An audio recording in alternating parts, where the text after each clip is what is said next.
Saudi আরব নবীর দেশ। আর নবী সাল্লাল্লাহু আলাইহি সাল্লাম বইলে গেছে, জিনিসটা আদেশ দিয়ে গেছে যে তোমরা শ্রমিকের গায়ের ঘাম শুকানোর আগে তার পারিশ্রমিক দিয়ে দাও।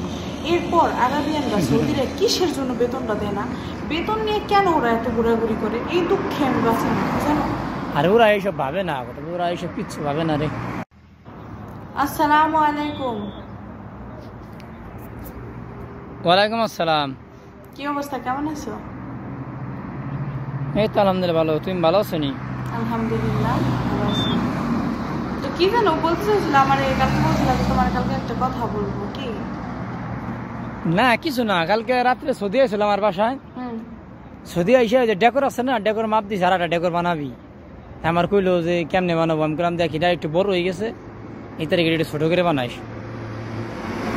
এই তো কথাবার্তা কইলাম, পরে মাল সামানা কি কিনবি তাই কইলো, নিয়ে গেল সব লেখা। এই তো এইগুলোই বলতে চাইছিলাম।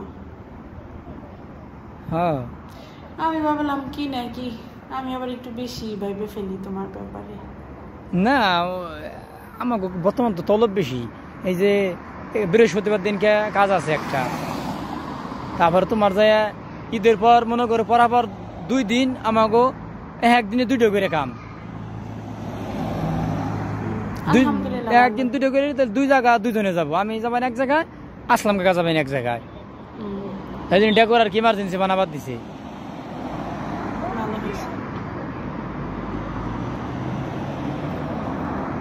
সবকিছু হলো শালা ঠিক মতো হলো, বেতন তো পাচ্ছে না, এগুলো ঝামেলা। সমস্যা। আচ্ছা, আমি এই জিনিসটা বুঝে পাই না, এই জিনিসটা ভেবে পাই না যে সৌদি আরব নবীর দেশ। আর নবী সাল্লাল্লাহু আলাইহি সাল্লাম বইলে গেছে, জিনিসটা আদেশ দিয়ে গেছে যে তোমরা শ্রমিকের গায়ের ঘাম শুকানোর আগে তার পারিশ্রমিক দিয়ে দাও। এরপর আরাবিয়ানরা সৌদিরা কিসের জন্য বেতনটা দেয় না, বেতন নিয়ে কেন ওরা এত ঘোরাঘুরি করে, এই দুঃখে আমি বাঁচি না, জানো। আরে ওরা এইসব ভাবে না, ওরা এইসব কিচ্ছু ভাবে না রে। আচ্ছা, ওরা ওদের সংসার চালায় না, ও বউ বাচ্চা নাই, তাহলে এই জিনিসটা হিসাব কেন করবে না? এটা কি উচিত? এটা কোনো কথা? এটা কোনো কথার ভিতরে পড়ে? হ্যাঁ, এইসব কি যার তার ভাবে, এগুলো উচিত না। আর পুরুষ মানুষ বিয়ের আগে এক বাপ থাকে, বিয়ের পরে অন্যরকম হয়ে যায়। তার কারণ কি, বিয়ের আগে সন্তানরা যদি 1000 অন্যায় করে বাবা মার কাছে 7 খুন মাপ, আর বিয়ের পর বিন্দু পরিমাণ অন্যায়গুলাকেও বাবা মা গিট দিতে থাকে। তখন বাবা মারা মানে নিজের মন থেকে সন্তানের উপর হয়ে যাবে। কথাটা বুঝতে পারছো? হ্যাঁ হ্যাঁ, কথা ঠিক। অন্যায় না হইলেও সেটা অন্যায়, অন্যায় না হলেও সাধারণ ব্যাপারটাও তখন অন্যায়। কেন? পরের মেয়েটার জন্য। আর বিয়ের পর পুরুষ মানুষ যদি একটু হিসাবে হয়, একটু মানে নিজেরটা একটু বোঝার চেষ্টা করে, তখন সব দোষটা ঘুরে ফিরে বউয়ের। বউ সেই বুদ্ধি দেয়, সেই বুদ্ধি দেয়। কেন? ছেলেকে কিছুই বুঝে না, বউ যা বলবে তাই করতে হবে। যখন বউ ছিল না, তখন ছেলেরা 1000 অন্যায় করলেও সেটা কোনো অন্যায় না, দোষ সে ঘুরে ফিরে পরের মেয়ের হয়, বুঝছো?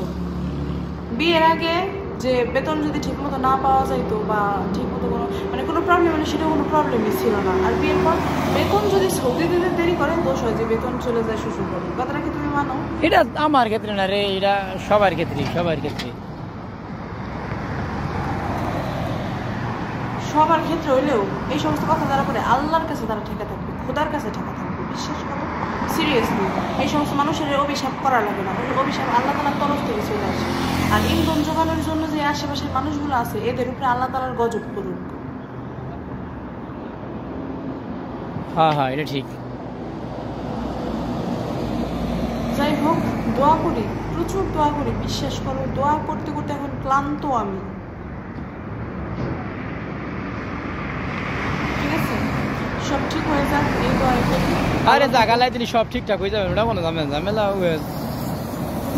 পরে রুয়ে ভাই, চিন্তা আমার কথা লাভ নাই, বুঝো নাই?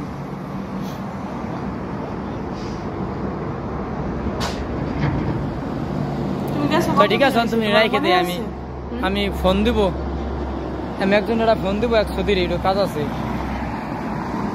পরে আবার ফোন দেবেন। ঠিক আছে, আচ্ছা রাখো, ভালো থেকো। ওকে।